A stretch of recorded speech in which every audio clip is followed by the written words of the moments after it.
Good day, viewers. Today we're going to learn how to use crutches and how to walk up and down stairs or climb stairs with crutches when you've got an injury to your foot. So if we just start off first of all setting the crutch.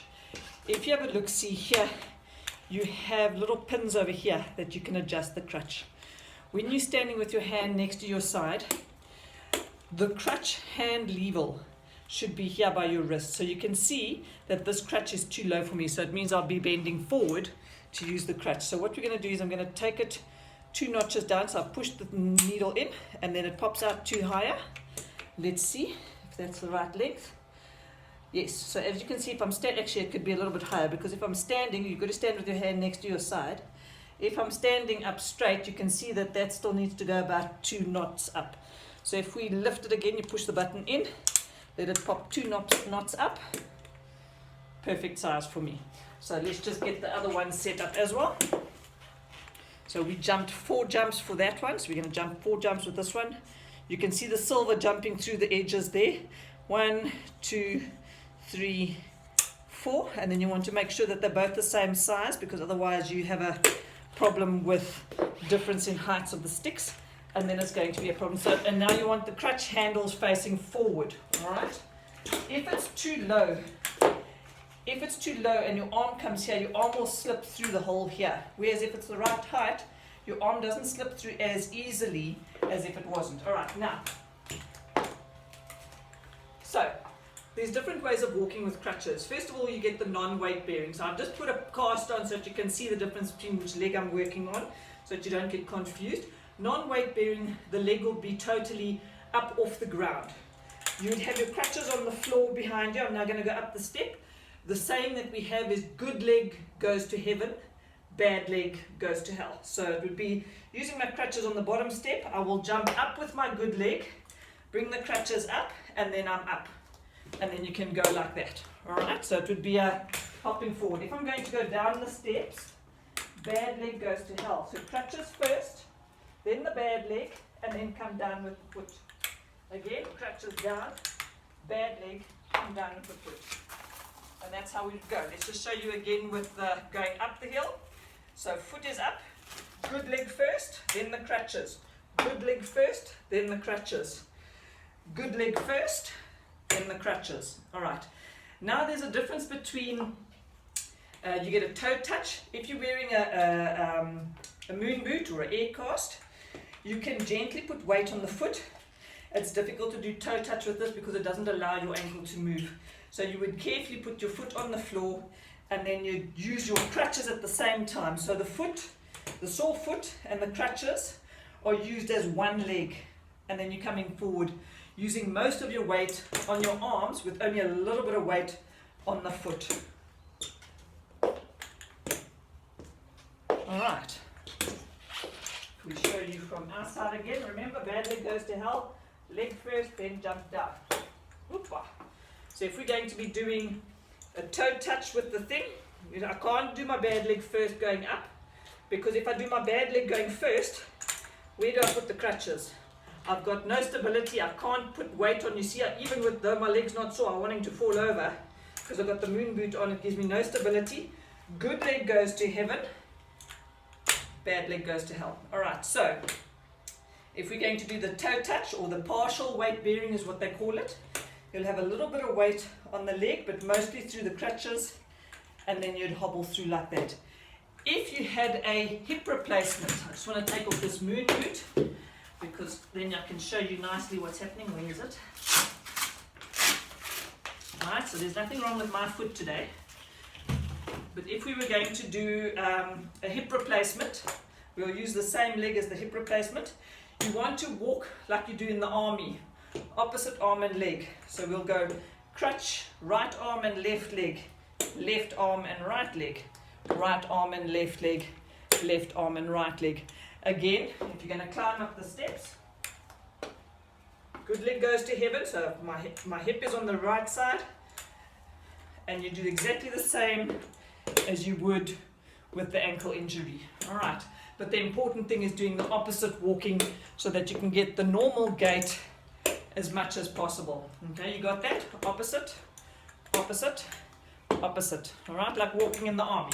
Alright, That's how you're going to walk when you've had a hip replacement or a knee injury. If you've only got one crutch, so your physio has said to you, you can do full weight bearing, but you're still just a little bit uncertain on the leg, and maybe the balance is off, maybe it's still a little bit sore, maybe you're just a little bit scared, you'll put the crutch in the opposite arm. It must be always opposite to the injury that's been injured, side that's been injured.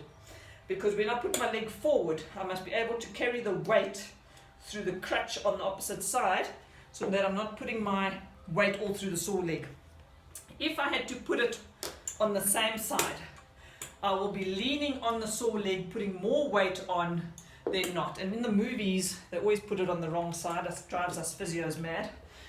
And I've noticed, like in house, he has a great way of putting it on the wrong side to make sure he limps like a spaz. And there's been a lot of comments coming in from physiotherapists moaning about this, which is actually very hilarious because it is only a show, but it is still ethically incorrect, so it does make us a little bit mad. So remember, if you're going to have one crutch, you put it on the opposite side of the injury, and it will be toe and arm together, so that you get the normal walking style. Because if later, when you are crutch free, and you've now been walking on the same size like a spaz, you're going to end up walking like this. And you'll see a lot of people there. I think I made a video of why do we limp after an injury, and that's because you've been walking incorrectly with the crutches. So you've totally taught your body incorrectly, and then we have to rehabilitate that whole walking style all over again from scratch, so that we get that normal gait. Whereas if you just use the crutches properly, like a civilized human being from the beginning, you would do opposite, opposite, opposite, opposite, opposite, opposite, opposite. All right.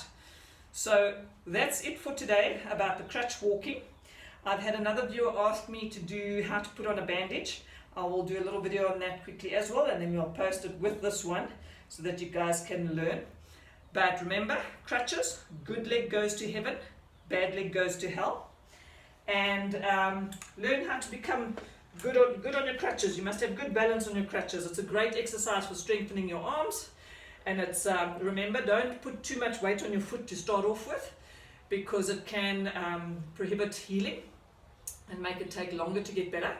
Follow your exercises that you've been given by your physiotherapist. If you haven't had evaluation by a physiotherapist and your foot is bothering you a lot, it's worth going, because they massage the leg, they put shortwave on it, they ultrasound it, they do all kinds of things with your leg to improve healing quicker. And why must you suffer with pain longer than you should? Now, normal time for an injury, it's 3 days that you'll have inflammation.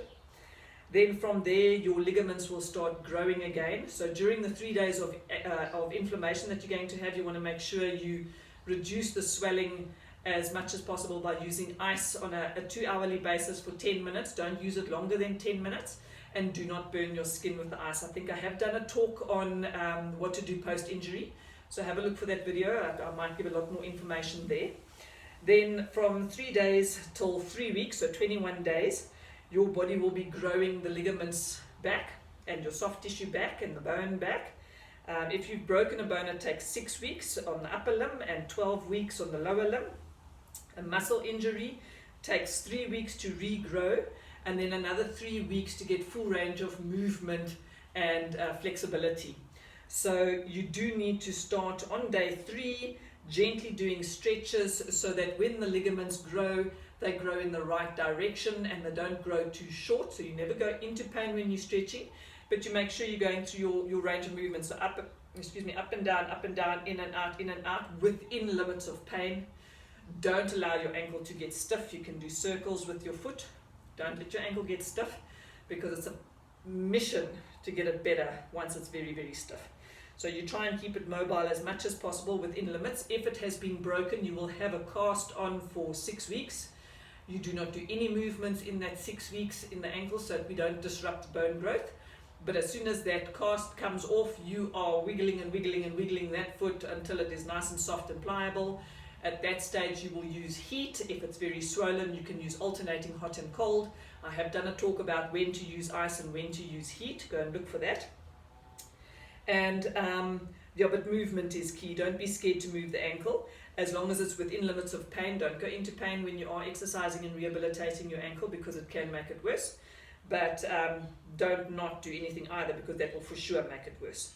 So thanks for the question, thanks for asking for this video. I like doing extra stuff, so if there's any other questions about other injuries, please let me know and I'll make a video, and we'll chat to you later. But I'll show you now, as soon as I get up onto the plinth, then I'm going to show you how to bandage an ankle. Thanks for watching.